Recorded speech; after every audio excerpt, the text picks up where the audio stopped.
Assalamualaikum warahmatullahi wabarakatuh. Halo rekan-rekan mahasiswa Teknik Sipil Universitas Muhammadiyah Yogyakarta. Kembali lagi bersama saya Guntur Nugroho pada mata kuliah analisis struktur. Tema yang kita ambil pada kesempatan ini adalah analisis struktur dengan metode cross, di mana di sesi yang kedua kita akan masuk kepada contoh soal dan penyelesaian. Untuk contoh soal yang pertama, diketahui sebuah balok yang panjangnya itu dari A sampai kepada titik C, seperti terlihat pada gambar di slide ini. Nah, kawan-kawan bisa melihat balok ini dibebani, jadi dibebani beban secara merata dari A sampai kepada B, kemudian dari B sampai kepada C itu ada beban titik, di mana beban terbagi merata itu besarnya adalah 3 ton per meter panjang. Kemudian beban titiknya itu besarnya adalah 10 ton. Nah, posisi beban titik ini tepat berada di antara titik join B dan juga join C. Jadi posisinya center di tengah bentangnya. Nah, kemudian untuk tumpuannya di titik A ini menggunakan tumpuan sendi, kemudian di titik B itu menggunakan tumpuan roll. Kemudian di titik C itu juga menggunakan tumpuan roll. Nah, jarak untuk masing-masing dari titik tumpuan dari A sampai kepada B itu 5 meter, kemudian B sampai kepada C itu adalah 3 plus 3, jadi adalah 6 meter. Dari soal ini, kita diminta untuk yang pertama, hitung dan gambar bidang momen dan gaya lintang dengan metode cross. Kemudian yang kedua, hitung reaksi perletakan struktur tersebut. Jadi ini yang akan kita selesaikan. Penyelesaian yang pertama, kita akan masuk kepada analisis struktur, di mana di sesi ini kita menyelesaikan soal dengan analisis struktur metode cross. Yang pertama adalah menghitung momen primer. Nah, momen primer itu dihitung berdasarkan gambar 6.7 ya, gambar di bawah ini. Semula batang dari A, B sampai kepada C itu menyatu, kemudian kita pecah, di mana di metode cross ini join antara A dan B, B dan C itu di titik B dianggap sebagai jepit sempurna. Nah, kemudian dengan batasan bahwa di titik B itu adalah jepit sempurna, maka muncul sebuah free body di mana A sampai kepada B itu ditumpu dengan titik A sendi, kemudian di titik B itu ada jepit. Kemudian dari B sampai kepada C, B-nya itu ditumpu sebagai jepit, kemudian C-nya tetap menggunakan sendi. Nah, dari dua bagian ini, maka muncul momen primer di titik B. Yang pertama, itu ada momen primer dari A sampai kepada B, itu akibat beban terbagi merata sepanjang bentang A sampai kepada B dengan tumpuan sendi dan juga jepit. Kemudian untuk batang BC ini di titik B dia terjepit, kemudian C-nya tetap sendi dengan beban titik sebesar 10 ton, maka dia akan muncul momen primer. Sehingga dari situ langkah yang pertama adalah seperti yang dituliskan di sini, A itu menghitung momen primer. Momen primer dihitung sesuai gambar yang ada di gambar 6.7 dengan penjelasan perubahan dari titik B awalnya sebuah titik roll, kemudian berubah menjadi jepit karena itu asumsi dari metode cross. Jadi analisis struktur dengan metode cross. Selanjutnya, setelah kita melakukan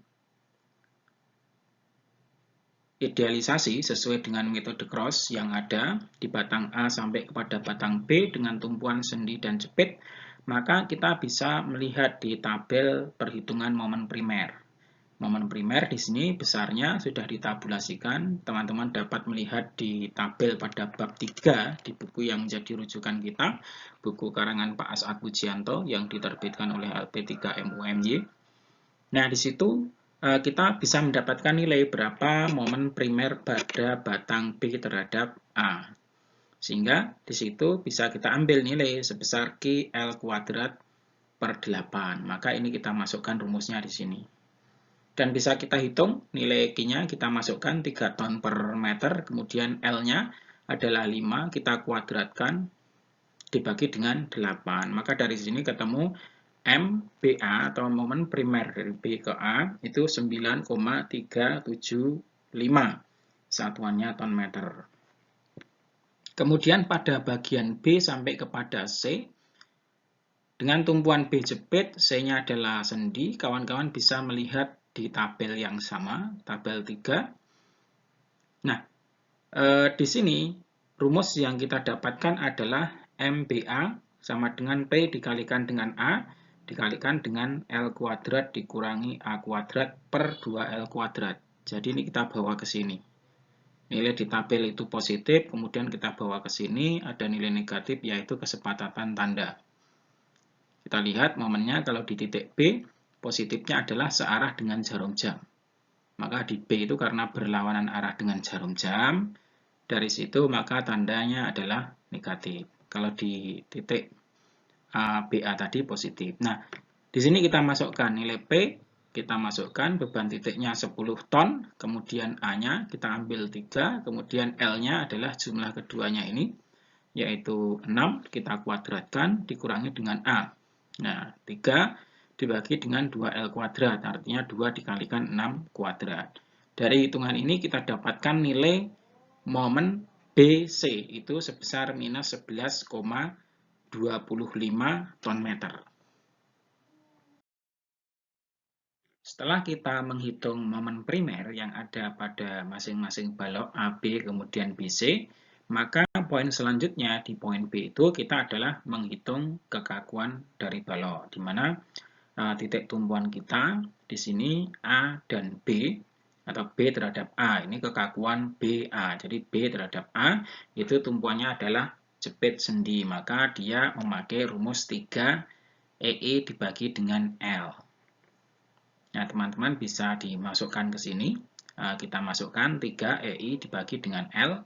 L-nya adalah 5 meter. Kita masukkan ke sini ketemu 0,6 EI. Nah, kemudian pada kekakuan batang B sampai kepada C, nah itu karena batangnya juga menggunakan jepit dan juga sendi, maka di sini rumusnya sama. Jadi rumus yang dipakai adalah 3 EI dibagi dengan L. Sehingga kita masukkan 3 EI per L-nya. Nah, L-nya di sini adalah 3 plus 3 sama dengan 6. 3 per 6 sama dengan 0,5 EI. Nah, apa gunanya dari perhitungan kekakuan balok kita? Maka kekakuan balok itu bisa jadi tidak sama dari masing-masing balok, sehingga nanti akan berpengaruh kepada distribusi momen yang ada pada setiap join. Nah, dari sini, kemudian di poin C, kita akan menghitung faktor distribusi balok. Jadi kawan-kawan, rumusnya adalah mu BA, itu dari B ke A, maka kekakuan pada KBA ini dibagi dengan total kekakuan yang ada di batang A sampai kepada C ini. Jadi 0,6 kita dapatkan dari sini per sigma ya. Dari 0,5 plus 0,6. Jadi jumlah dari keduanya ini. 0,6 bagi dengan 0,5 plus 0,6 ketemu 0,545. Kemudian untuk mu yang BC, jadi B sampai kepada C ini juga sama, cuman yang kita bagi adalah yang ini. Jadi sigma, jadi KBC dibagi dengan sigma. Jadi 0,5 dibagi 0,5 plus 0,6. Dapat angka 0,455. Nah, ini yang menjadi faktor distribusi pada balok yang akan kita gunakan untuk menyusun tabulasi pada perhitungan metode cross. Nah, langkah selanjutnya setelah kita hitung tadi ada faktor distribusi, maka kita akan menerjemahkan kepada tabel distribusi seperti pada poin yang D ini. Kita lihat soalnya. Soalnya itu ada 3 join, yaitu ada titik A, kemudian titik B, kemudian titik C. Maka di sini di tabel kita tulis titik buhul untuk A, kemudian B, dan juga C.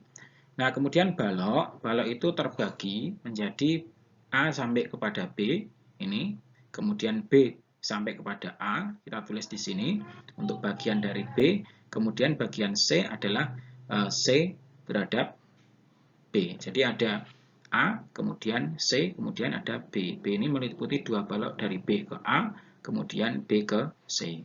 Nah, setelah itu kita masukkan perhitungan faktor distribusi yang sudah kita hitung seperti pada slide sebelumnya tadi.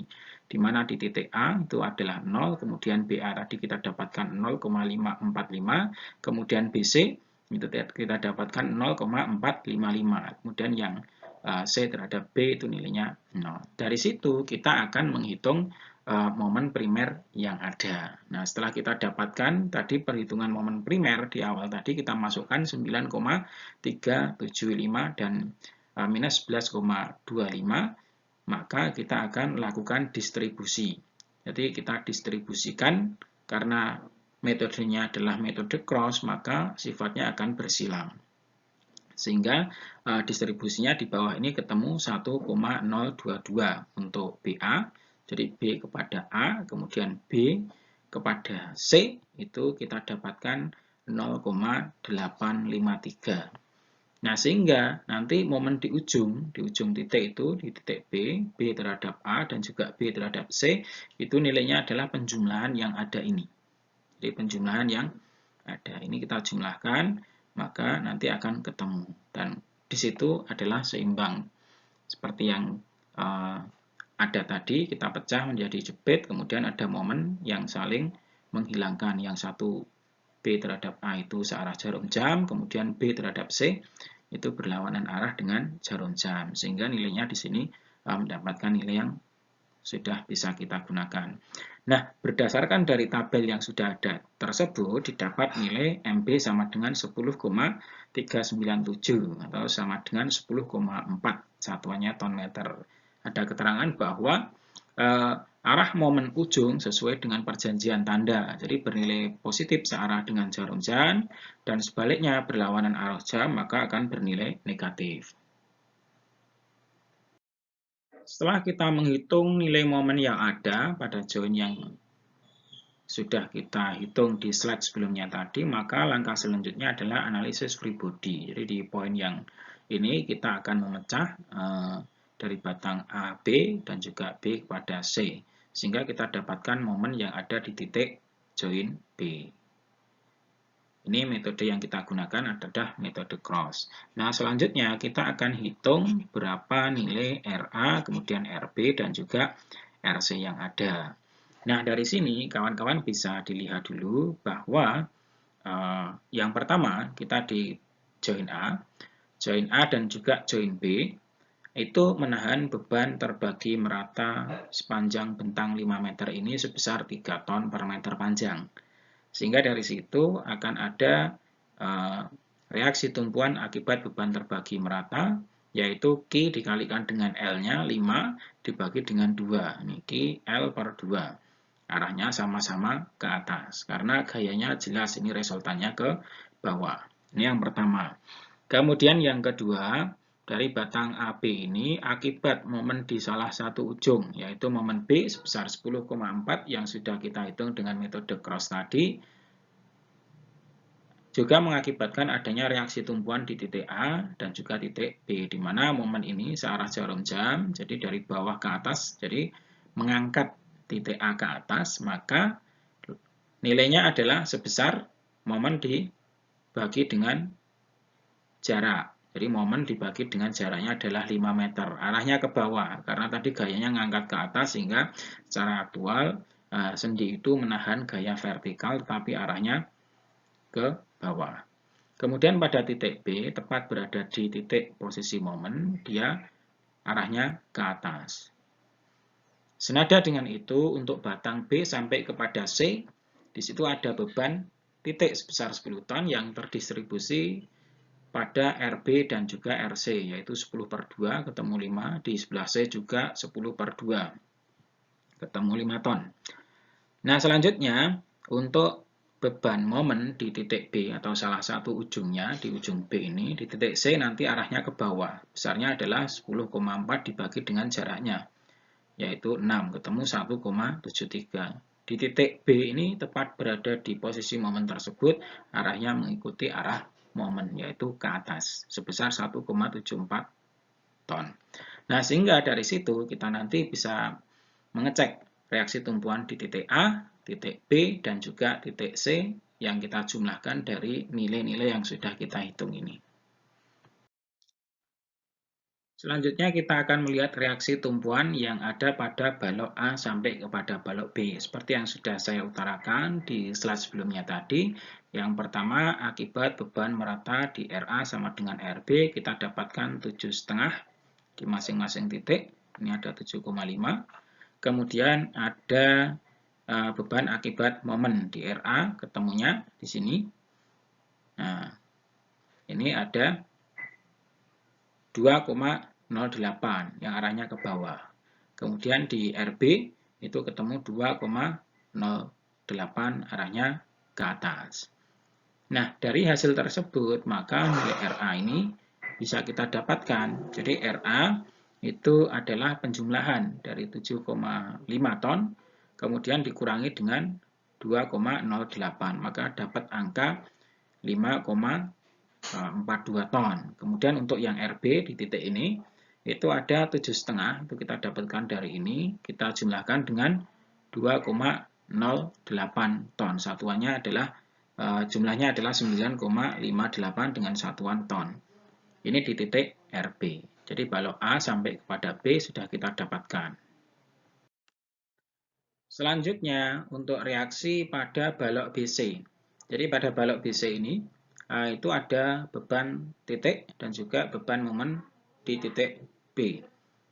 Yang pertama beban terpusat RB dan juga RC itu dapatnya masing-masing adalah 5 ton. Seperti terlihat pada gambar di atas ini. Kemudian untuk beban akibat momen di salah satu ujung B ini di titik RB itu dapatnya adalah 1,73 arahnya ke atas. Kemudian yang RC itu dapatnya 1,73 arahnya ke bawah, di minus. Arah di atas itu positif, arah ke bawah itu negatif. Seperti itu kesepakatan tandanya. Nah, dari hasil nilai-nilai penjumlahan yang ada di batang B sampai kepada batang C, untuk RB itu ada 5 ton plus 1,73, maka dapat 6,73 ton. Arahnya ke atas positif. Kemudian untuk R di titik C itu ada 5 ton, kemudian arah ke bawah 1,73, maka dapatnya 3,27 ton. Ini nilainya juga positif, mendorong ke atas. Nah, dari nilai-nilai ini berarti kita sudah bisa mendapatkan reaksi tumpuan. Jadi reaksi tumpuan akibat beban yang bekerja dari A sampai kepada B, kemudian B sampai kepada C. Sehingga setelah kita menghitung reaksi RA dan kemudian RB dan RC, maka kita bisa mendeskripsikan dan juga menghitung berapa SFD dan juga berapa nilai BMD yang ada pada sistem struktur ini. Selanjutnya kita akan masuk kepada perhitungan untuk SFD dan juga BMD. Yang pertama kita masuk kepada gaya lintang dulu, atau shear force diagram. Maka di sini dengan sistem struktur yang seperti pada gambar ini, di titik A, kemudian di titik B, titik C, masing-masing RA-nya atau reaksi tumbuhannya, tadi sudah kita lakukan perhitungan dan datanya ada.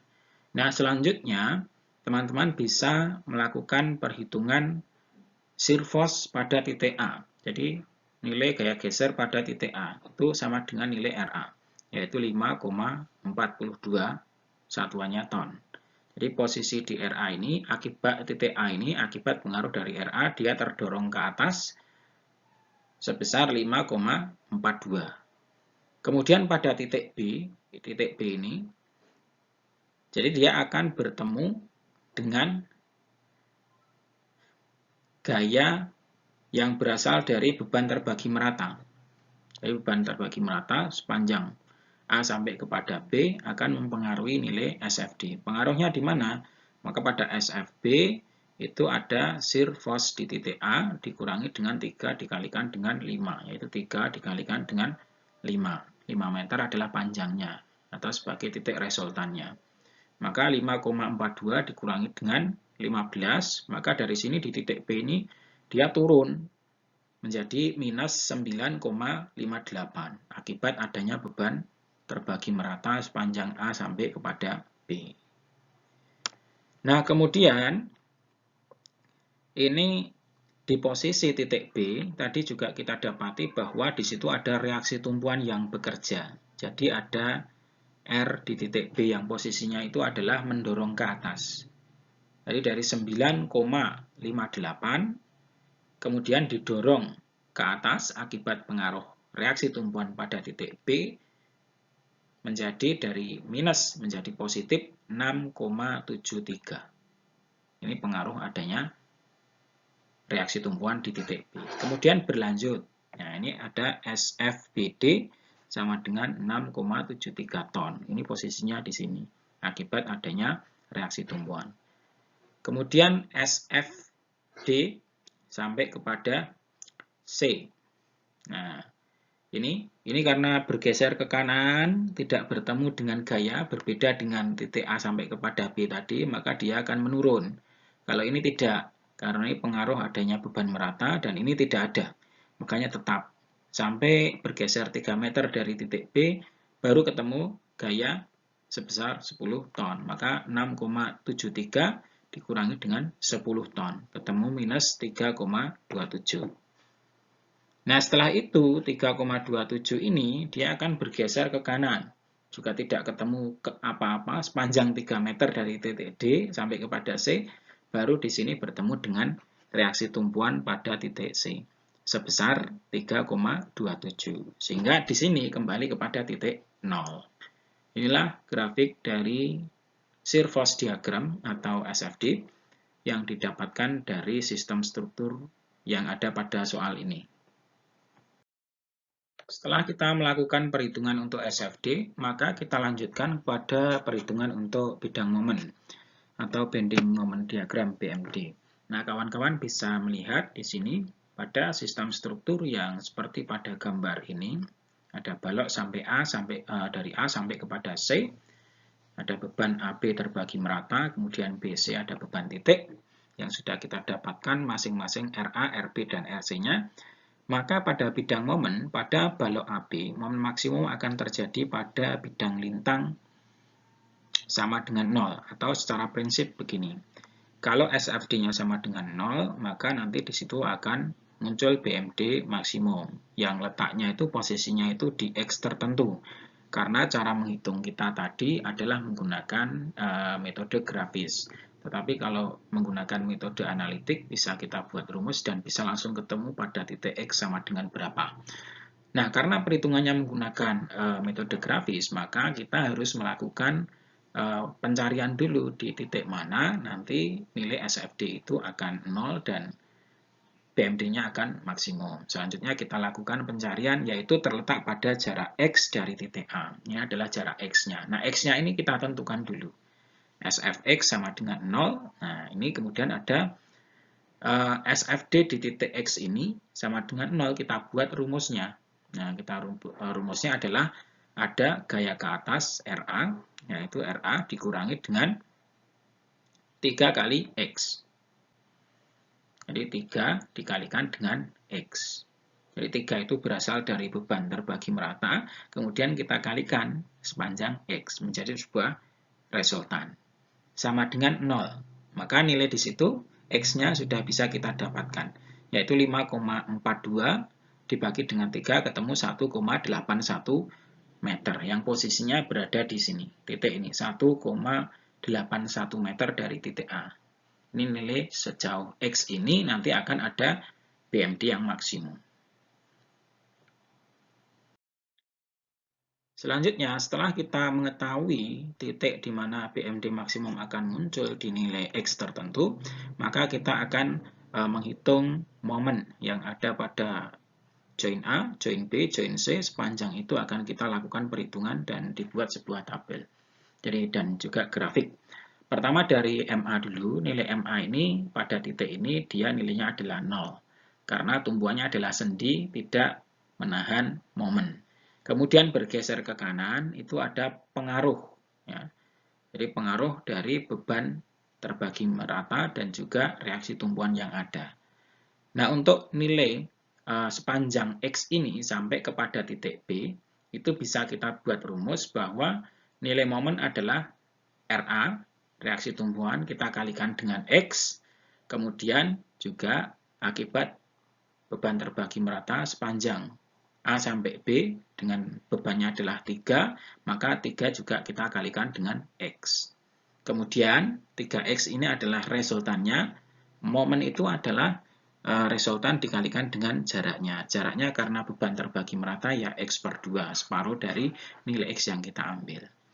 Nah, itu berlaku untuk sepanjang bentang dari A sampai kepada B. Artinya X bisa kita isikan dari 0, kemudian 1, 2, 3, 4, sampai kepada 5. Maka nanti kalau kita isikan X sama dengan titik di mana dia akan menjadi maksimum yang sudah kita cari tadi sama dengan 1,81, maka nilai ini akan kita masukkan sehingga RA 5,42 kali 1,81. Ini RA kalikan X, jaraknya adalah momen. Kemudian 3 dikalikan dengan X, jaraknya 1,81, ini adalah resultan. Kemudian dikalikan dengan jaraknya 1,81 per 2, sehingga rangkaian ini juga adalah momen. Momen kita kurangkan dengan momen, dari operasional matematis kita dapatkan angka 4,9 ton meter. Sehingga posisi momen maksimum di sepanjang X sama dengan 1,81 adalah 4,9 ton meter. Ini momen maksimum yang ada. Selanjutnya pada titik B ini, nah titik B ini ada pengaruh dari RA, kemudian dikalikan sepanjang 5 meter, ini RA, kita kalikan sepanjang 5 meter, dikurangi dengan Q dikalikan dengan panjangnya, jadi 5 meter. Q 3 kita kalikan dengan 5. Nah, ini menjadi resultan sepanjang A sampai B, kemudian jaraknya adalah 5 per 2 atau X per 2. Sehingga dari sini kita selesaikan nilai-nilainya, kita dapatkan minus 10,40, satuannya adalah ton meter. Itu posisinya ada di titik tumpuan B. Nah, selanjutnya ini akan bergeser kepada titik D. Pada pusat tengah-tengah di antara BC itu ada D, ada beban 10 ton. Kita lihat di sini MD, kita mulai dari kiri, maka RA dikalikan jaraknya ada 8. RA dikalikan 8. Kemudian dikurangi, di sini ada resultan. 3 kali 5 itu adalah resultan. Kemudian 5 per 2 plus 3. Jadi 5 per 2 itu jarak dari separuh ini. Titik resultannya posisinya di tengah, ada 5 per 2 plus 3. Maka ini adalah momen. Resultan kalikan jaraknya. Kemudian ada RB dikalikan 3. RB posisinya di sini. Kita kalikan 3 sampai kepada titik D. Sehingga kita bisa memasukkan nilai RA dan juga nilai RB yang sudah kita hitung, yaitu 5,42. Kemudian RB-nya. Nah, di sini nilai RB adalah penjumlahan dari yang sudah kita dapatkan tadi, perhitungan sebelumnya. Maka dari situ bisa kita selesaikan dari MD ini sama dengan 5,42 kali 8, itu sudah menjadi momen. 3 kalikan 5, dikalikan 5,5, itu pengaruh dari beban merata, juga sudah menjadi momen. Kemudian dari RB adalah reaksi tumpuannya ini, 9,53 plus 6,73, ini reaksi tumpuannya, kalikan jaraknya 3, dia juga sudah menjadi momen. Nah, dari situ kawan-kawan bisa langsung menghitung. Tadi kita dapatkan ini 43,36 dikurangi dengan 82,5 plus 48,94. Sehingga momen di titik D itu nilainya adalah 9,8 ton. Jadinya positif, maka gambarnya seperti ini, 9,8 ton. Nah, ini sampai kepada titik D ini, itu posisinya lurus. Berbeda dengan A sampai kepada B. Dia melengkung karena pengaruh beban terbagi merata. Kalau bebannya titik atau terpusat seperti ini, maka ini garisnya lurus seperti ini. Nah, momen di titik C itu bisa kita dapatkan atau pastikan bahwa C itu adalah tumpuan sendi. Roll ya. C itu adalah tumpuannya roll. Maka tumpuan roll itu jelas dia tidak menahan momen karena hanya bekerja untuk arah vertikal saja. Sedangkan horizontal di sini juga tidak bekerja menahan beban. Sehingga bisa dipastikan momen di titik C itu nilainya sama dengan 0. Pada poin ini, untuk perhitungan momen di titik B dan juga di titik D itu juga bisa kita lakukan apabila kita melihat dari sisi sebelah kanan. Artinya kita mulai dari titik C. Titik C itu kan jelas, nanti nilainya adalah 0. Kita geser ke D, ada reaksi tumpuan di titik C, RC, dan kita kalikan nilainya dengan jaraknya terhadap nilai D. Nah, maka ketemu angka. Nah, ini. 3,27 kali 3 ketemu angka 9,80. Kemudian momen pada titik B ini ada pengaruh dari D dan juga ada pengaruh dari C. Maka ini ada RC kalikan jaraknya, total ke titik B adalah 6. Nah, kemudian pengaruh dari titik D itu ada gaya 10 ton di sini dikalikan dengan jaraknya adalah 3. Nah, sehingga didapatkan momen di titik B itu sebesar minus 10,40 satuannya ton meter. Demikian rekan-rekan mahasiswa Teknik Sipil Universitas Muhammadiyah Yogyakarta, contoh dari perhitungan analisis struktur dengan menggunakan metode Clapeyron. Semoga bisa menambah wawasan kita pada ilmu analisis struktur dan bisa kita manfaatkan dan diberi kemudahan untuk menerima dan memahami hal ini. Mari kita akhiri pertemuan kita pada sesi ini dengan melafalkan bacaan hamdalah dan juga doa kafaratul majelis. Alhamdulillahirabbil alamin. Subhanakallahumma wa bihamdika asyhadu an la ilaha illa anta astaghfiruka wa atubu ilaik. Billahi taufik wal hidayah. Wassalamualaikum warahmatullahi wabarakatuh.